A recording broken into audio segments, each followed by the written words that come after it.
Hi Traveler. Today we're analyzing the new Abyss in version 5.4. All data is taken from beta version 3, so there may be changes. I'll update if anything changes. So let's get started. Here is buffs for this Abyss. Stirring Moon. When a character receives healing, a shockwave will be unleashed at the character's position, dealing true damage to nearby opponents.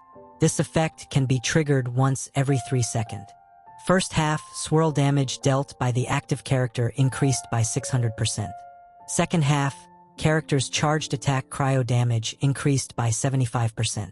So we finally got rid of the Natlon meta. In the first chamber first half, we see Eremites as enemies. Here is some tips for this half. All Eremites have 10% elemental and minus 20% physical resistance. There are 3 waves with 3 enemies. You can group them easily with Kazuha or Venti. Nothing special about them. In the first chamber second half, we see Ruin Guards as enemies. Ruin Guards have 70% physical resistance and 10% elemental resistance. Their core-like eyes are weak spots, and hitting them with an archer stuns them. There are 5 waves with 1 enemy per wave.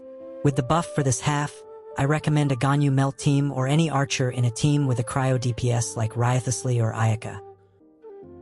In the second chamber first half, we see Hilichurls as enemies. You can group Hilichurl rogues and big axe guys here, but since they're big, you can't lift them. There will be 2 pyro archers on the field until you clear all 12 enemies. I recommend a shield character unless you want to keep jumping from overload and axe swings. The Hydro Hilichurl rogue has 50% hydro resistance and 10% resistance to other elements. Can throw hydro slimes from afar and hit you with its scythe. Kazuha works fine here, but Venti only half works. In the second chamber second half, we see Experimental Field Generator as enemy. Experimental Field Generator creates an anti-gravity field that lets you jump high, kinda like Shao in his ultimate.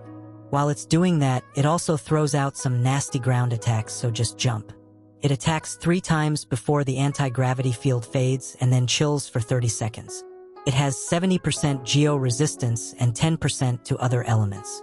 If you're using Ganyu here, you might want a strong shielder like Zhongli or Lan Yen. In the third chamber first half, we see Earth Guards as enemies. When you attack Earth Guard with an element, it absorbs and increases resistance for that element, then charges up to attack you with it. When it starts charging, hit the eye-like core to stun it. Earth Guard will lose the gained resistance after being stunned. You don't really need an archer to reach its core, so feel free. Earth Guard normally has 70% resistance to physical damage and 10% to other elements. In the third chamber second half, we see Solitary Swanee as enemy. Swanee has 2 ultimate forms. In Hydro, stun it easily with Cryo. Freeze Swanee, then break it with Pyro, Geo, or Electro. For Anemo, swirl all Anemo balls using any element except Anemo, Geo, and Dendro. Breaking the ultimate stuns Swanee, making it easier to defeat.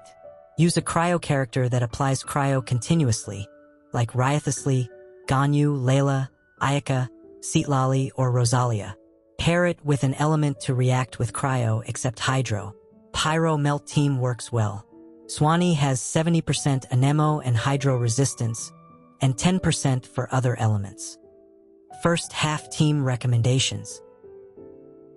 Kazuha, Sucrose, and Veni work great here since you need to group enemies.